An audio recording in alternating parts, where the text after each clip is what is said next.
దేశవ్యాప్తంగా గురు పౌర్ణమి వేడుకలు ఘనంగా జరుగుతున్నాయి. తెల్లవారుజాము నుంచే ప్రముఖ ఆలయాలకు పోటెత్తారు భక్తులు. యూపీలోని ప్రముఖ ఆలయాల్లో ప్రత్యేక పూజలు నిర్వహించారు అర్చకులు. ఇక అయోధ్యలోని సరయూ నదిలో వేకువజామునే పవిత్ర స్నానాలు చేశారు భక్తులు. తరువాత ఆలయంలో స్వామివారి దర్శనం చేసుకున్నారు. ప్రయాగ్రాజ్లోని సంగమం ఘాట్లో పవిత్ర స్నానాలు చేసి దీపాలు పెట్టారు మహిళలు. గోరఖ్పూర్లోని గోరఖ్నాథ్ మందిరంలో ప్రత్యేక పూజలు చేశారు సీఎం యోగి ఆదిత్యనాథ్. ఇటు మధ్యప్రదేశ్ ఉజ్జయిని మహాకాళేశ్వర్ జ్యోతిర్లింగ ఆలయంలో రద్దీ కొనసాగింది. శివలింగానికి భస్మహారతి ఇచ్చారు అర్చకులు.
దేశవ్యాప్తంగా గురు పౌర్ణమి వేడుకలు ఘనంగా జరుగుతున్నాయి.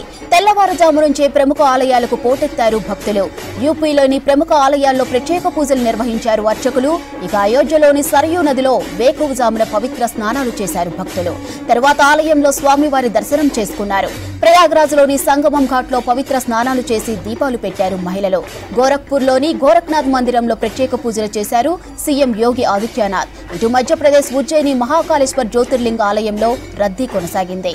శివలింగానికి భస్మహారతి ఇచ్చారు అర్చకులు.